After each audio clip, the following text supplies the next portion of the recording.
Doctor ortho Ayurvedic oil and capsule. अब दर्द भी घुटने टेकेगा। सीएम विष्णुदेव साय ने दी बड़ी सौगात। रायपुर मेडिकल कॉलेज और मेहका हारा अस्पताल को 103 करोड़ रुपए के विकास कार्यों का किया शिलान्यास। मेडिकल कॉलेज में नए छात्रावास का किया भूमि पूजन। सीएम साय ने कहा, मरीजों को बेहतर उपचार उपलब्ध कराना सरकार की प्राथमिकता। रांची में झारखंड बीजेपी की कोर कमेटी की हुई बैठक। प्रदेश अध्यक्ष आदित्य साहू की अध्यक्षता में हुई बैठक में कई ज्वलंत मुद्दों पर हुई चर्चा। राज्य में कानून व्यवस्था, जेपीएससी में धांधली के खिलाफ आंदोलन की तैयारी। बैठक में बाबूलाल मरांडी, कर्मवीर सिंह और मधु कोंजा भी रहे उपस्थित। नवी मुंबई इंटरनेशनल एयरपोर्ट के नामकरण को लेकर उग्र प्रदर्शन। डीबी पाटिल के नाम पर अड़े विस्थापित। प्रदर्शनकारियों ने विधान भवन घेरने की कोशिश। पुलिस ने कई प्रदर्शनकारियों को लिया हिरासत में।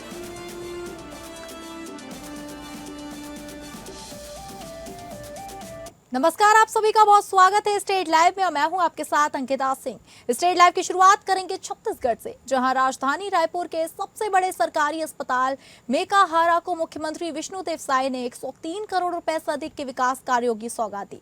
मुख्यमंत्री ने अस्पताल परिसर में अधोसंरचना विकास कार्य और नए छात्रावास का भूमि पूजन किया। इस दौरान उन्होंने कहा कि मेकाहारा पूरे प्रदेश की स्वास्थ्य सेवाओं की रीढ़ है और यहां आने वाले मरीजों को बेहतर इलाज उपलब्ध कराना सरकार की प्राथमिकता है। रायपुर मेडिकल कॉलेज एवं मेकाहारा अस्पताल परिसर में आयोजित कार्यक्रम में मुख्यमंत्री विष्णुदेव साय ने 103 करोड़ रुपए से अधिक की लागत वाले विभिन्न अधोसंरचना विकास कार्यों का भूमि पूजन किया।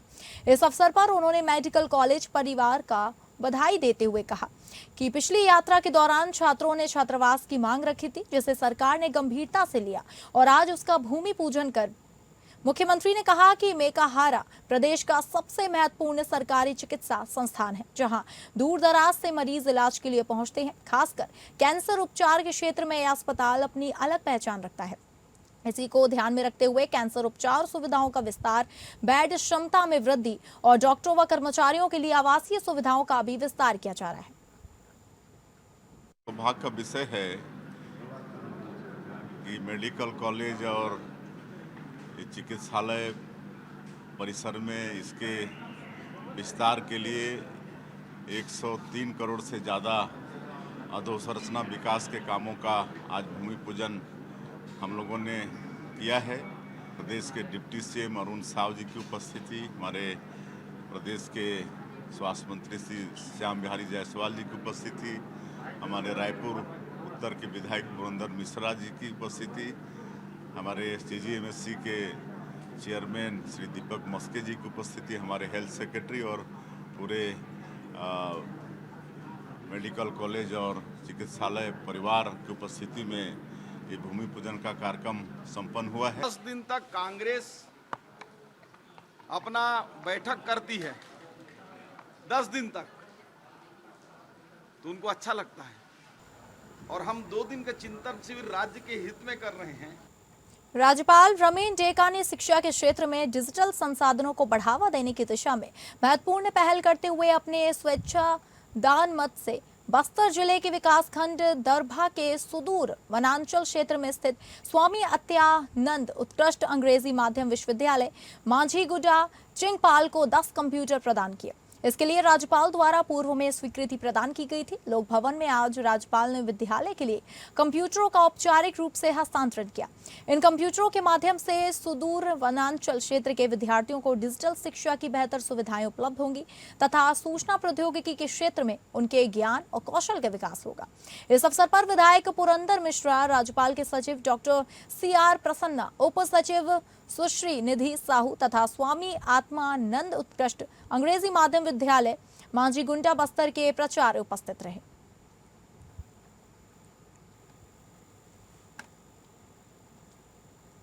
पूर्व कांग्रेस अध्यक्ष धनेंद्र साहू ने कहा कि नकटी में किया गया तोड़फोड़ भाजपा सरकार के आपराधिक कार्य था।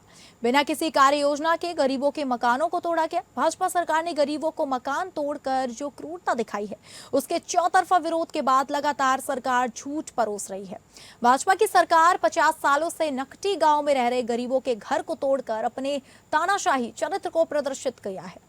विधायकों का आवास बनाने के लिए अन्य सरकारी जमीनों का उपयोग करना था, लेकिन नकटी गांव की जनता के प्रति भाजपा की दुर्भावना सामने आई है। नकटी गांव की जनता के घरों को अवैध बताने वाली भाजपा की सरकार जवाब दे, जब वह जमीन अवैध थी वहां प्रधानमंत्री आवास कैसे बन गया? नकटी में निवास कर रहे लोगों का राशन कार्ड, आधार कार्ड, उनके घरों पर बिजली कैसे पहुंच गई? नकटी गांव के नागरिकों से बिना चर्चा किए आधी रात को उनके घरों पर बुलडोजर चलाया गया। बारिश के मौसम में गरीबों को घर से बेघर किया गया। यह अन्याय है। कांग्रेस पार्टी इसका विरोध करती है। सरकार ने वहां पर 85 मकानों को तोड़ा है। 25 से अधिक प्रधानमंत्री आवास को भी तोड़ा है। प्रधानमंत्री आवास के हितग्राही अब दोबारा आवास लेने के पात्र नहीं रहेंगे। अमूनन अमानवीय आधार पर बारिश के समय विस्थापन की कार्यवाही नहीं की जाती। यह छत्तीसगढ़ में 10 जून से 15 जून मानसून आने का समय माना जाता है। इस समय के बाद राज्य के जमीनों का सीमांकन भी नहीं किया जाता है। नकटी गांव में तोड़फोड़ की कार्यवाही 29 जून को की गई, जो पूरी तरह से गलत है और गैर कानूनी प्रक्रिया है। इस कार्यवाही में शामिल अधिकारियों के खिलाफ कठोर कानूनी कार्यवाही की जाए। सरकार कानूनी कार्यवाही नहीं करेगी तो हम इस मामले को लेकर कोर्ट जाएंगे। राजीव भवन में कांग्रेस के वरिष्ठ नेता धनेंद्र साहू, प्रदेश कांग्रेस संचार विभाग अध्यक्ष सुशील आनंद शुक्ला, पूर्व विधायक विकास उपाध्याय, जिला शहर कांग्रेस अध्यक्ष श्री कुमार शंकर मेनन, नकटी मामले की कमेटी के सदस्यों ने पत्रकार वार्ता लेकर नकटी मामले सरकार पर क्रूरता के आरोप लगाए थे। वह जमीन जो है शामिलात चारागाह की जमीन है और मात्र 3 हेक्टेयर भूमि उसमें से सरकारी जमीन है। अलग ही सीमांकन होने से मालूम पड़ेगा कि नारडीए की ज़मीन में कौन सा किन किन लोगों का मकान बना है और शामिलात चारागाह की ज़मीन में कौन कौन से मकान बने हैं। हालांकि सभी अतिक्रमण अवैध है, लेकिन उसी ज़मीन में सरकार ने वहाँ पर 24 आवास बनवाए हैं, बिजली लाइन दिया है, पेयजल दिया है और इतने लंबे समय में उनको वहाँ पर व्यवस्थापन करने की पात्रता बन जाती है। उसको उसी भूमि में ही सरकार को व्यवस्थापन करना चाहिए था और जो सरकार अभी तक नहीं की और उसको अतिक्रमण मान रही है। छत्तीसगढ़ वक्फ बोर्ड अध्यक्ष सलीम राज ने स्पष्ट किया, गैर मुस्लिम हिंदू महिला पुरुष का निकाह अब मौलाना नहीं करा पाएंगे। कोर्ट मैरिज के बाद धर्म परिवर्तन अनिवार्य होगा। छत्तीसगढ़ वक्फ बोर्ड के अध्यक्ष सलीम राज ने सामाजिक सहमति से एक फरमान जारी किया है, जिसमें बिना कोर्ट की मर्जी के कोई भी इस्लामी शादी को मंजूरी नहीं होगी। इसके साथ ही साथ उन्होंने कहा कि गैर मुस्लिम महिला या पुरुष बिना इस्लाम कबूल किए इस्लाम धर्म पर नहीं आ पाएंगे। साथ ही साथ कोर्ट की मंजूरी भी अनिवार्य होगी। भाजपा ने जिसे बना के रखा है, मुझे ऐसा लगता है कि उस व्यक्ति के पास में न कानून की समझ है, न ही उसे अपने अधिकारों की समझ है। अपने अधिकारों की तरफ जाकर लगातार वह कुछ न कुछ फरमान जारी कर रहा है। किस धर्म की युवती, किस धर्म का युवक कैसे किस ढंग से विवाह करेंगे, इसके लिए कोई भी कानूनी प्रावधान नहीं है। भाजपा प्रदेश कार्यालय रांची में पार्टी अध्यक्ष आदित्य साहू की अध्यक्षता में कल प्रदेश कोर कमेटी की बैठक संपन्न हुई। इस बैठक में राज्य की वर्तमान स्थिति के अलावा संगठित विषयों पर भी लंबी चर्चा हुई। बैठक में राज्य में ध्वस्त कानून व्यवस्था, जेपीएससी में धांधली आदि मामले पर भाजपा काफी गंभीर दिखी। बैठक के बाद प्रदेश महामंत्री मनोज सिंह ने मीडिया को ब्रीफिंग करते हुए कहा कि पार्टी की इस बैठक में राज्य से जुड़े कई महत्वपूर्ण विषयों पर सार्थक चर्चा हुई। इस दौरान उन्होंने कहा कि राज्य सरकार की अकमण्यता के कारण पूरे प्रदेश की चरमराई विधि व्यवस्था पर गंभीर चर्चा हुई।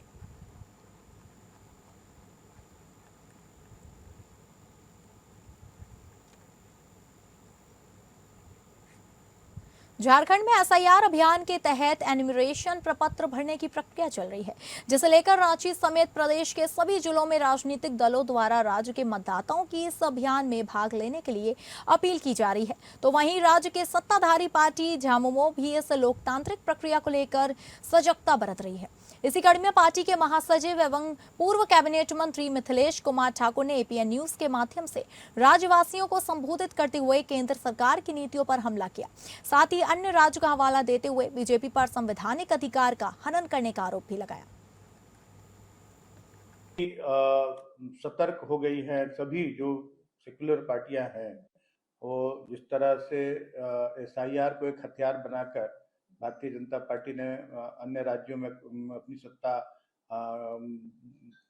हासिल करने का काम किया। एक तरह से कब्जा करने का काम किया है। तो झारखंड में हम सभी सेक्युलर पार्टियां जो इंडिया गठबंधन के सभी दल हैं और खास करके झारखंड मुक्ति मोर्चा के कार्यकर्ता पदाधिकारी सभी लोग सभी अपने बूथों पर पूरी मुस्तैदी के साथ कोई किसी तरह का जो योग्य मतदाता हैं वो अपने मताधिकार से वंचित न हो सकें।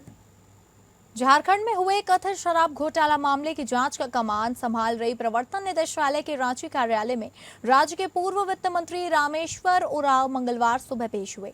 दरअसल ईडी द्वारा जारी किए गए दूसरे समन के बाद ही पूर्व मंत्री ने रांची के एयरपोर्ट स्थित ईडी के जोनल कार्यालय पहुंचकर इस मामले से जुड़े कानूनी प्रक्रिया के तहत अधिकारियों द्वारा किए गए पूछताछ के दौरान अपना जवाब देने का फैसला लिया। गौर हो कि ईडी ने इससे पहले पूर्व मंत्री को 30 जून और उनके बेटे रोहित उरांव को 29 जून को पूछताछ के लिए बुलाया था। हालांकि दोनों निर्धारित तारीख पर कार्यालय में पेश नहीं होकर ईडी से 3 हफ्ते का अतिरिक्त समय मांगा था, लेकिन दोनों के अनुरोध पर विचार करने के बाद ईडी ने उन्हें 1 हफ्ते का समय दिया था। बुलाया गया नहीं, कुछ नहीं बोल रहा। आप फोटो लीजिए बस, हम जो बोलना होगा वहाँ बोलेंगे और निकल के भी नहीं बोलेंगे। हम 28 साल पुलिस में रहे हैं, गवाह बोलता नहीं है बाहर।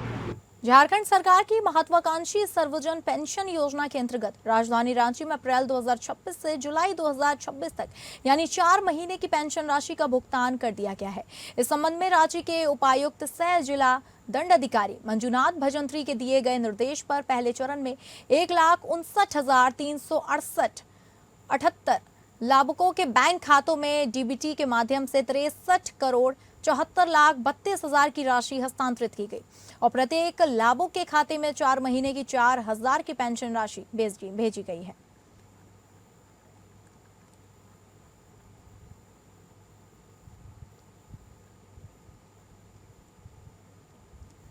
जगजीवन नगर स्थित श्रम कार्यालय के समक्ष सुरक्षा प्रहरी कर्मचारी संघ ने अपनी विभिन्न मांगों को लेकर सांकेतिक भूख हड़ताल की है। इस दौरान संघ के नेताओं ने बताया कि आईआईटी से हटाए गए 110 सुरक्षा गार्डों की तत्काल पुनर्बहाली की जाए तथा संस्थान का पंजीकरण रद्द किया जाए। उन्होंने आरोप लगाया कि 14 महीने पहले बिना उचित कारण के सुरक्षा गार्डों को काम से हटा दिया गया, जिसके बाद से लगातार श्रम विभाग और संबंधित अधिकारियों से न्याय की गुहार लगाई जा रही है, लेकिन अब तक कोई समाधान नहीं निकला। संघ के नेताओं ने बताया कि आईआईटी के निदेशक से भी कई बार बातचीत की गई, लेकिन उनकी मांगों पर कोई सकारात्मक पहल नहीं हुई। उनका दावा है कि लंबी कानूनी और विभागीय लड़ाई के बाद यह सामने आया कि संस्थान का पंजीकरण नियमों के अनुरूप नहीं है और वह अनुचित श्रम व्यवहार का दोषी भी पाया गया है। आज का ये सांकेतिक भूख हड़ताल आईआईटी से हटाए गए 110 मजदूरों का सुरक्षा गार्डों के पुनर्बहाली के लिए और आईआईटी का रजिस्ट्रेशन रद्द करने के लिए किया गया है। उप मुख्य श्रम आयुक्त के यहाँ हमारी कितनी आईडी चलने के बाद भी हमारे सुरक्षा गार्डों को पिछले 14 महीने पहले हटा दिया गया। हमने बहुत गुहार लगाई इनके पास, बहुत सारे ये किए, आईआईटी के डायरेक्टर से भी गुहार लगाई, लेकिन उन्होंने हमारी एक ना सुनी। काफी लड़ाई लड़ने के बाद इन लोगों ने ये पाया कि आईआईटी का रजिस्ट्रेशन जो है ठेका श्रम वाला वो गलत है। अनुचित श्रम व्यवहार में भी ये लोग दोषी पाए हैं, तो दोषी पाए तो कार्रवाई करें। अब ये कार्रवाई के नाम पर 6 महीना से खेल रहे हैं, जो हमने परमिशन के लिए दिल्ली भेजा है। बोकारो एसपी नाथू सिंह मीणा ने बेरमो और गांधीनगर थानों का निरीक्षण कर लंबित मामलों के त्वरित निष्पादन के निर्देश दिए। मंगलवार को हुए निरीक्षण के दौरान इंस्पेक्टर रोहित कुमार सिंह सहित पुलिस टीम मौजूद रही। एसपी ने लंबित कांडों के शीघ्र निष्पादन और जांच की गुणवत्ता बनाए रखने पर जोर दिया।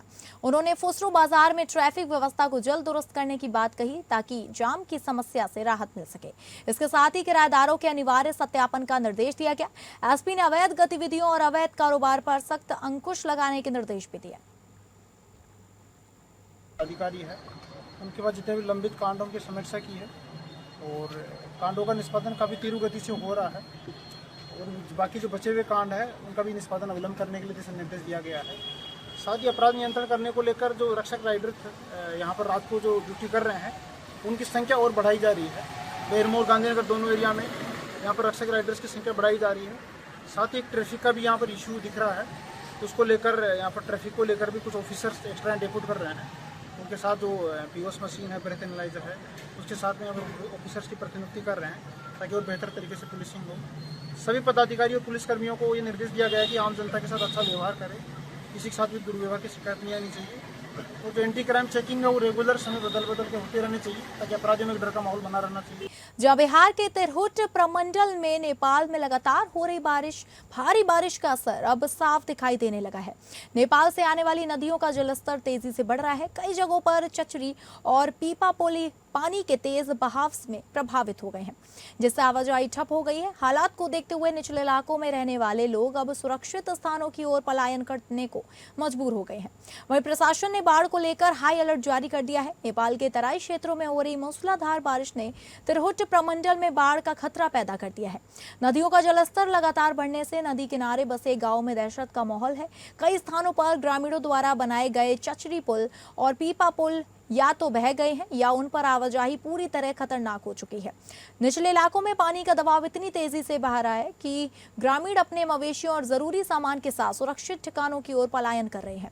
संभावित बाढ़ के इस खतरे को देखते हुए आपदा प्रबंधन विभाग और स्थानीय प्रशासन पूरी तरह मुस्तैद हो गया है। हमारा प्रमंडल है, उसमें 3 ऐसे जिले हैं जो नेपाल की सीमा बनाते हैं, और उसमें भी जो पश्चिमी चंपारण का क्षेत्र है, वाल्मीकि नगर का क्षेत्र है, उसके साथ साथ मोतिहारी का भी क्षेत्र है। ये सब बाढ़ प्रवण इलाके हैं। इतना ही नहीं, बहुत सारे जो हमारी नदी है बागमती, उसके कारण भी आप देखेंगे वैशाली में भी, गंडक के भी कुछ क्षेत्र ऐसे हैं जहाँ पर प्रॉब्लम्स हैं। तो मैंने इस संदर्भ में जून में ही तटबंधों का निरीक्षण किया था, और निरीक्षण के क्रम में मैंने निर्देश दिया था संबंधित जो अपने अभियंता हैं कि जो है तटबंधों की मरम्मत का काम ये लोग प्रारंभ कर दें और तैयारी पूरी कर दें। तो अभी चूँकि जानते हैं कि बिहार में वैसे तो वर्षा जो पात है वो सामान्य से अधिक नहीं है, बल्कि कम ही है, लेकिन चूँकि आप जानते हैं कि नेपाल से आने जो नदियाँ होती हैं उसका फ्लैश फ्लड की स्थिति होती है, और वह बड़ी ही खतरनाक स्थिति हो जाती है, कभी कभी अचानक हो जाता है। अब बात करेंगे महाराष्ट्र की, जहां नवी मुंबई अंतर्राष्ट्रीय हवाई अड्डे को लोक नेता डीबी पाटिल का नाम दिए जाने की मांग को लेकर प्रकल्पग्रस्तों ने जोरदार आंदोलन किया। प्रदर्शनकारी विधान भवन की ओर मोर्चा निकालने वाले थे, लेकिन पनवेल पुलिस ने इसकी अनुमति नहीं दी। अनुमति नहीं मिलने के बाद पुलिस ने आंदोलन में शामिल कई प्रदर्शनकारियों को हिरासत में ले लिया। इस दौरान प्रदर्शनकारियों ने राज्य सरकार के खिलाफ जमकर नारेबाजी की और अपनी मांग को लेकर विरोध प्रदर्शन जारी रखा। आंदोलन का नेतृत्व सांसद सुरेश महात्रे और पूर्व विधायक बालाराम पाटिल कर रहे थे। भारी बारिश के बावजूद बड़ी संख्या में प्रदर्शनकारी आंदोलन स्थल पर डटे रहे और अपनी मांग पर अड़े रहे। प्रदर्शन के दौरान रश्मिता पोपटिया को भी पुलिस ने हिरासत में लिया। फिलहाल क्षेत्र में स्थिति तनावपूर्ण लेकिन नियंत्रण में बताई जा रही है।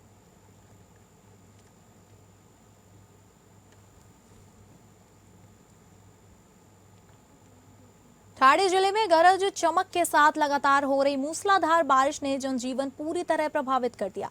जिले के कई निचले इलाकों में जलभराव की स्थिति बन गई है, जबकि कई नदियां खतरे के निशान के करीब पहुंच गई हैं। प्रशासन ने नदी किनारे रहने वाले लोगों से सतर्क रहने और अनावश्यक रूप से घरों से बाहर न निकलने की अपील की है। लगातार कई दिनों से हो रही बारिश के कारण जिले के विभिन्न हिस्सों में हालात गंभीर बने हुए हैं। खड़वली नदी और भादसा नदी उफान पर बह रही है। शाहपुर मुरबाड़ मार्ग पर भादसा नदी का जलस्तर बढ़ने से लिबर्टी ऑयल कंपनी के पास सड़क पर पानी भर गया है, जिससे यातायात प्रभावित हो रहा है। वहीं बदलापुर जाने वाले मार्ग पर भी भारी जलभराव के कारण वाहन चालकों को काफी परेशानी का सामना करना पड़ रहा है। कई स्थानों पर वाहनों की लंबी कतारें देखी जा रही हैं और लोगों को बेहद सावधानी के साथ सफर करना पड़ रहा है।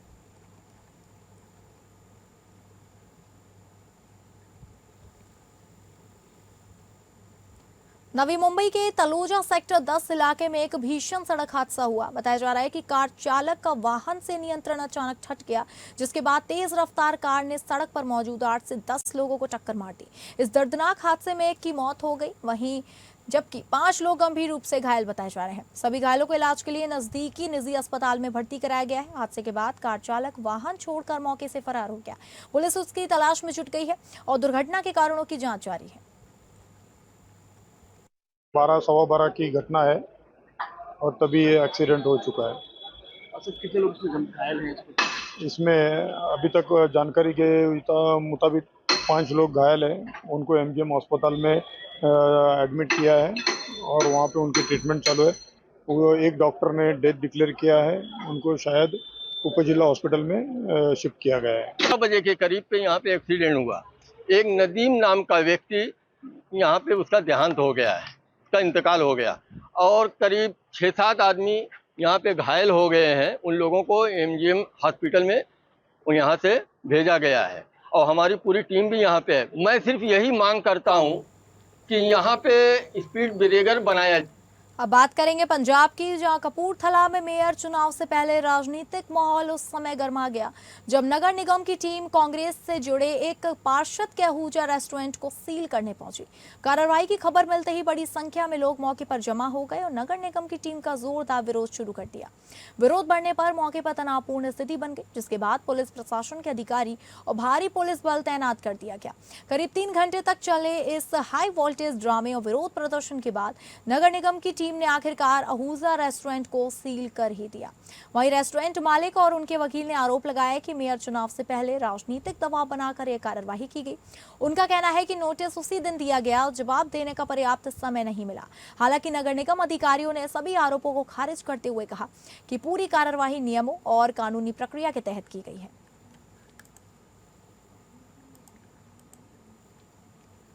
तो फिलहाल स्टेट लाइव में बस इतना ही। नमस्कार।